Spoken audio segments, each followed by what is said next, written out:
ગામ કઠલાલના રામબાઈ શ્રી સ્વામિનારાયણ ભગવાનના પરમ એકાંતિક ભક્ત હતા. જ્ઞાતિએ બ્રાહ્મણ હતા.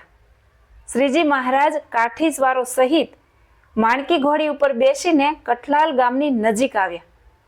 આ ગામમાં ફક્ત એક જ રામબાઈ સત્સંગી હતા.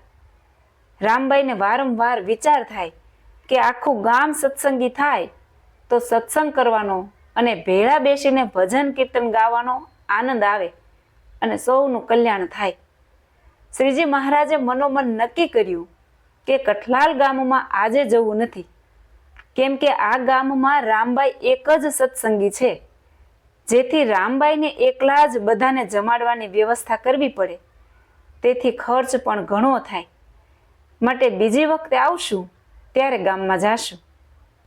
ગામની ભાગોળેથી જાય છે, ત્યાં પનિહારી પાણી ભરવા જાય છે. તેને શ્રી સ્વામિનારાયણ ભગવાનના દર્શન થયા. તે મહારાજને ઓળખી ગઈ કે આ તો રામબાઈના ભગવાન છે. દોડતા રામબાઈની પાસે આવ્યા. વાત કરી, રામબાઈ, તમારા ભગવાન ઘોડા ઉપર બેઠા હતા. આજુબાજુ કાઠી અને પાર્ષદો હતા અને શ્વેત વસ્ત્રો ધારણ કર્યા હતા. સરસ મજાનું મનોહર મુખડું અને ભાલમાં કુમકુમ ચંદ્રક તિલક ચળકતું હતું.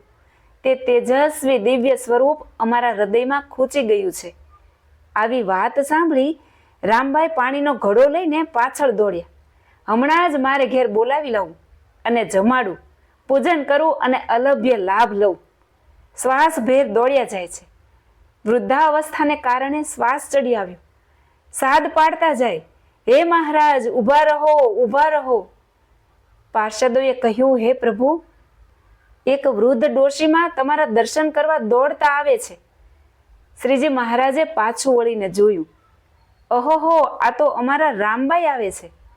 ઊભા રહી ગયા. દોડતા રામબાઈ આવ્યા, પગે લાગીને બેઠા.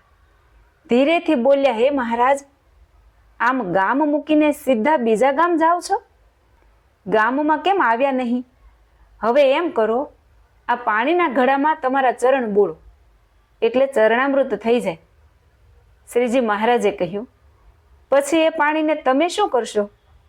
રામબાઈ બોલ્યા, એ પાણી ગામના કૂવામાં નાખીશ, તેથી આખો કૂવો પ્રસાદીનો થશે અને તેનું જે પાણી પીશે તેની બુદ્ધિ પવિત્ર થશે અને તમારું ભજન કરશે, તેથી તેના જીવાત્માનું પણ કલ્યાણ થશે.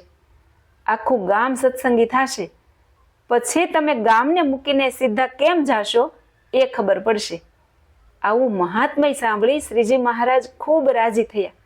ધન્ય છે રામબાઈ તમારી સમજણને અને ભક્તિને. અનેક જીવાત્માના કલ્યાણનો ઉપાય તમે શોધી કાઢ્યો છે અને માણસો ભજન ભક્તિ કરી અમારા ધામને પામશે. રામબાઈને શ્રીજી મહારાજે લોયાના 3જા વચનામૃતમાં યાદ કર્યા છે. પ્રભુનું સતત સ્મરણ પાપથી બચાવે છે. સાચી કમાણી પ્રભુની ભક્તિ છે. જેવો રામબાઈને ભગવાનનો મહિમા હતો, તેમ આપણે પણ મહિમાયુક્ત ભક્તિ કરવી. આશા રાખું છું કે આ ચરિત્ર સાંભળવું આપને પણ ખૂબ ગમ્યું હશે. વિશેષ આવા ચરિત્રો સાંભળવા માટે હિન્દુ ગોડ લાઈફ ચેનલને સબસ્ક્રાઈબ ના કરી હોય તો સબસ્ક્રાઈબ કરજો અને જો આ વિડીયો ગમ્યો હોય તો લાઈક કરજો. જય શ્રી સ્વામિનારાયણ.